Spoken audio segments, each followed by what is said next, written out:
Dear students, एक बार फिर से आपका स्वागत है हमारे इस चैनल मैथमेटिक्स गुरु में। तो चलिए स्टूडेंट्स, आज हम प्रश्नावली 3.4 की प्रश्न संख्या 2 के पार्ट 4 को सोल्व करेंगे। तो आइए स्टूडेंट्स देखते हैं सर्वप्रथम क्वेश्चन में क्या कह रहा है। यहाँ देखिए स्टूडेंट्स, ये है मेरा क्वेश्चन, इसे हम सोल्व करेंगे। पार्ट 4 को हमें सोल्व करना है। तो आइए सर्वप्रथम क्वेश्चन को रीड करते हैं कि क्वेश्चन में दिया क्या गया है। यहाँ देखिए क्वेश्चन में कह रहा है, मीना 2000 रुपये निकालने के लिए एक बैंक में गई। मीना को 2000 रुपये निकालना था, वो बैंक में गई।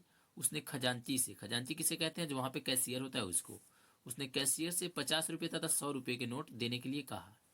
कितना का नोट कहा? 50 और 100 का नोट देने के लिए कहा।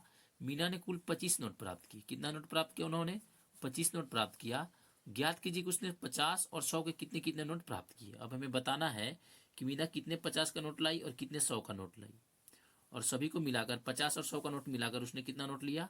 25। मतलब 50 रुपये का नोट और 100 रुपये का नोट मिलाकर उसे कुल 25 नोट ही प्राप्त हुए। और वो 25 नोट कितने थे? 2000 थे। अब हमें बताना है कि 50 का नोट कितना है और 100 का नोट कितना है। तो आइए यहाँ पे देखिए, कुछ नहीं दिया गया है। तो सर्वप्रथम हम मानेंगे, माना कि 50 की नोटों की संख्या क्या है? x, और 100 की नोटों की संख्या y। क्योंकि दिया नहीं गया तो हमें मानना पड़ेगा। तो आइए मान के यहाँ पे लिख लेते हैं। तो स्टूडेंट्स, हमने मान लिया 50 की नोटों की संख्या x और 100 की नोटों की संख्या y। अब हम क्या करेंगे? प्रश्न के अकॉर्डिंग सोल्व करेंगे। तो यहाँ लिखेंगे, इसलिए प्रश्न से। आइए स्टूडेंट्स, एक बार फिर से क्वेश्चन को देख लेते हैं। क्वेश्चन में क्या कह रहा है। यहाँ देखिए स्टूडेंट्स, ये मेरा क्वेश्चन, इसमें क्या कह रहा है। मीना 2000 रुपये निकालने के लिए बैंक में गई। उसने खजांची से 50 और 100 के रुपये के नोट देने के लिए कहा। 50 रुपये का और 100 रुपये का नोट उसने खजांची से बोला देने के लिए। ठीक है, आइए इसे पहले समझते हैं। ये पहला शर्त है मेरा, इसे हम समझेंगे। सपोज करिए कि मीना गई बैंक में, उसे 50 और 100 का नोट निकालना है।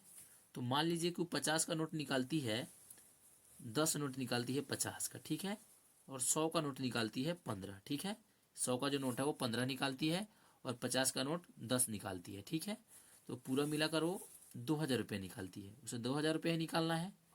हम अनुमान लगा रहे हैं, ये मेरा एग्जैक्ट नहीं है। ठीक है, तो मान लीजिए कि वो 50 का नोट 10 निकालती है और 100 का नोट 15 निकालती है, और पूरा कितना पैसा निकालती है? 2000।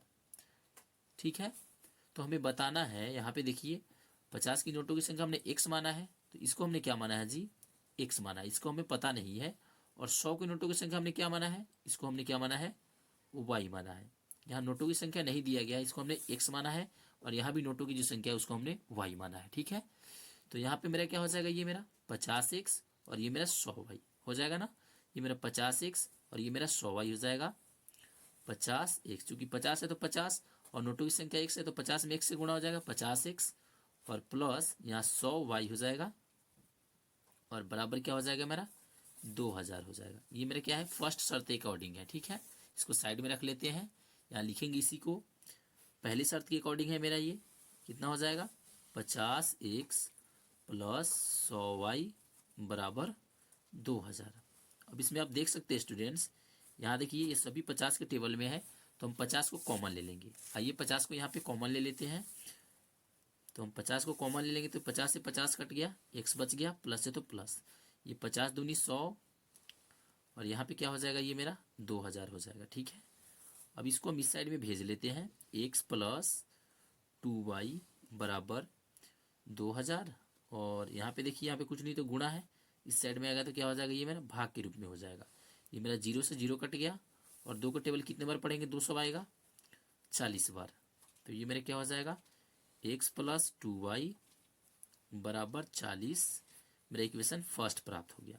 ये मेरा फर्स्ट शर्त के अकॉर्डिंग था। मैंने एक इक्वेशन प्राप्त कर लिया, एक और इक्वेशन हमें चाहिए, तो हम क्या करेंगे? दूसरे शर्त को भी पढ़ेंगे। आइए फिर दूसरे शर्त की ओर बढ़ते हैं। क्वेश्चन को एक बार फिर देखेंगे, क्वेश्चन में क्या दिया गया है। यहाँ देखिए, यह था मेरा क्वेश्चन। अब कह रहा है, हमने यहाँ तक इसे सॉल्व कर लिया है। ठीक है, यहाँ तक हमने इसे सॉल्व कर लिया, ये मेरा फर्स्ट शर्त के अकॉर्डिंग था। उसके बाद कह रहा है, मीना ने कुल 25 नोट प्राप्त किए। ठीक है, तो 25 नोट प्राप्त किए। यहाँ देखिए, हमने क्या माना है? नोटों की संख्या हमने x माना है। x और y दोनों को मिलाकर उसने कुल 25 नोट प्राप्त किए। तो हम लिखेंगे x प्लस वाई बराबर 25। चूंकि उसने 50 और 100 दोनों का नोट मिलाकर कितना प्राप्त किया? 25 नोट प्राप्त किया। ये मेरा क्या हो गया? समीकरण 2। जैसा कि आप यहाँ देख सकते हैं, हमने अनुमान लगाया था। यहाँ देखिए, इसको हम जोड़ेंगे तो ये मेरा 25 आ जा रहा है। 15 और 10, 25 आ जा रहा है। नोटों की संख्या 25 आ जा रहा है, तो x और y जोड़ेंगे तो क्या आएगा जी, 25 आएगा। ठीक है, तो हमने यहाँ पे लिख दिया x plus y is equal to 25। अब इसे हम सॉल्व करेंगे। सॉल्व कैसे करेंगे जी, यहाँ देखिए y के गुणांकों को हमें बराबर करना है।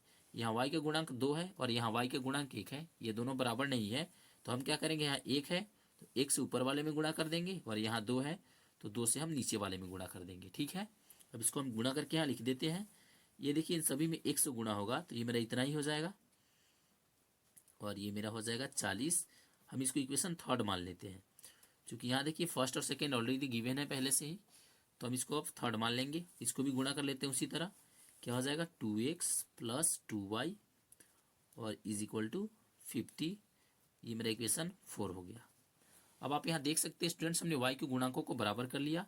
यहाँ भी 2y और यहाँ भी 2y, दोनों y के गुणांक बराबर हो गया। तो हमें अब क्या करना है, जोड़ना है या फिर घटाना है। आइए यहाँ देखते हैं। यहाँ पे देखिए जब भी सामान्य चिन्ह रहेगा तो हमें घटाना है। यहाँ देखिए दोनों बराबर चिन्ह है, दोनों समान है, ये भी प्लस और ये भी प्लस, दोनों समान चिन्ह है, तो हम क्या करेंगे, घटाएंगे। तो आइए लिखेंगे समीकरण 3 माइनस 4 से।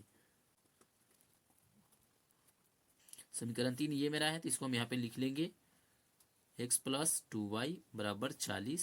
इसको भी उतार लेते हैं, 2x प्लस 2y और बराबर 50।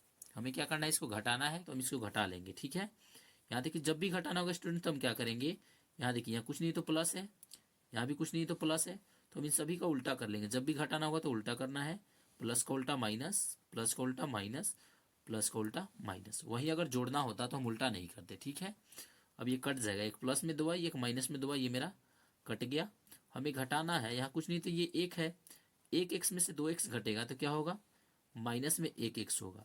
और यहाँ पे 40 में से 50 घटाएंगे तो ये माइनस में 10 हो जाएगा। ये माइनस और ये माइनस मेरा कट गया। हमें x का मान क्या प्राप्त हो गया जी, x का मान हमें यहाँ पे 10 प्राप्त हो गया। यहाँ देख सकते हैं आप, हमने x का मान प्राप्त कर लिया है। अब हमें क्या करना है, y का मान प्राप्त करना है। तो y के मान प्राप्त करने के लिए हम क्या करेंगे, ये जो मेरा x का मान आया है उसे आप किसी भी एक इक्वेशन में रख सकते हैं। तो आइए हम x के मान को समीकरण 3 में रखते हैं। लिखेंगे x का मान समीकरण 3 में रखने पर, समीकरण 3 मेरा कौन सा है, ये वाला है। इसे हम यहाँ पे नोट कर लेते हैं। समीकरण 3 को लिखेंगे x plus 2y is equal to 40। अब इसमें मान को पुट करेंगे। x का मान क्या है, 10 है तो 10, और प्लस 2y है तो 2y, और बराबर यहाँ पे 40। अब ये क्या हो जाएगा, 2y यहीं पे रह जाएगा। दोनों अचर को हम एक साइड में भेज लेते हैं। यहाँ पे कुछ नहीं तो प्लस में है, इस साइड में जाएगा तो क्या हो जाएगा जी, ये मेरा माइनस में हो जाएगा। अब इसको हम घटाएंगे, ये हो जाएगा 2y बराबर 40 में से 10 घटेगा क्या हो जाएगा, 30 हो जाएगा। अब ये y हो गया बराबर 30। यहाँ पे कुछ नहीं तो क्या गुणा है, इधर आएगा तो बटे के रूप में हो जाएगा। हम इसे अब कटा लेते हैं। ये मेरा कट जाएगा कितने से, 15 से कट जाएगा। तो हमें y का मान क्या प्राप्त हो गया जी, 15 प्राप्त हो गया। हमने जो अनुमान लगाया था वो मेरा बिल्कुल सटीक आया। यहाँ देखिए हमने क्या अनुमान लगाया था, 50 की नोटों की संख्या 10, तो यहाँ देखिए 50 की नोटों की संख्या 10 आ गई, और यहाँ 15 आ गई किसका संख्या, 100 की नोटों की संख्या 15 आ गई। तो मेरा क्या है, अनुमान बिल्कुल सही है। तो हम क्या करेंगे स्टूडेंट्स, यहाँ देखिए हमने जो माना है, क्या माना है, माना कि 50 की नोटों की संख्या x तथा 100 की नोटों की संख्या y है। तो हमने x का मान और y का मान प्राप्त कर लिया। तो हम इसकी जगह पे x और y का मान पुट कर लेंगे। लिखेंगे अतः 50 की नोटों की संख्या क्या हो जाएगा, x का मान जो भी हुआ है यहाँ पे रख देंगे। यहाँ देखिए x का मान क्या आया है, 10। तो लिखेंगे अतः 50 की नोटों की संख्या 10 तथा 100 रुपये की नोटों की संख्या 15 है। आइए यहाँ पे नोट कर लेते हैं नीचे।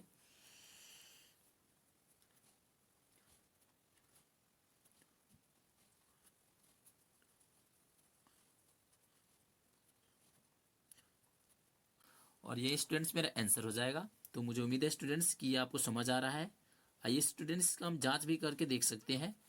एक समीकरण में हम इसका रख के जांच कर लेते हैं, दूसरे में आप रख के जांच कर लीजिएगा। ठीक है, तो आइए हम किस में रखेंगे, समीकरण 3 में रखेंगे। इसमें जांच कर लेते हैं रख के। हम इसका जांच कर रहे हैं तो यहाँ जांच लिख देंगे। लिखेंगे x plus 2y is equal to 40। इन सभी में मानों को पुट कर लेते हैं। x का मान क्या आया है, 10, तो यहाँ 10 रख देंगे। प्लस है तो प्लस, 2 है तो 2, यहाँ कुछ नहीं तो गुणा। y का मान हमने क्या प्राप्त किया है, यहाँ देखिए 15, तो हम यहाँ पे 15 पुट कर लेंगे। और यहाँ पे बराबर 40 है तो 40। अगर दोनों तरफ बराबर आ जाए तो सही है। आइए देखते हैं आ रहा है कि नहीं बराबर। 15 दूनी 30 और बराबर में 40। ये क्या हो जाएगा, 30 और 10 40, और इधर भी 40। स्टूडेंट्स देख सकते हैं दोनों तरफ बराबर आ गया, मतलब क्या है कि हमने जो ये सॉल्यूशन आया है वो मेरा बिल्कुल सही है। तो ये स्टूडेंट्स मेरा आंसर हो जाता है। तो चलिए स्टूडेंट्स अब हम आगे बढ़ेंगे। अगर अभी भी आपको कोई डाउट है तो आप कमेंट बॉक्स में ज़रूर बताइएगा, ठीक है। तो चलिए स्टूडेंट्स अब हम आगे बढ़ते हैं। आगे बढ़ने से पहले स्टूडेंट्स अगर अभी तक आपने हमारे इस चैनल को सब्सक्राइब नहीं किया है तो कृपया आप हमारे इस चैनल मैथमेटिक्स गुरु को लाइक शेयर और सब्सक्राइब जरूर कर ले। Thank you. मिलेंगे फिर नेक्स्ट वीडियो में, तब तक के लिए बाय।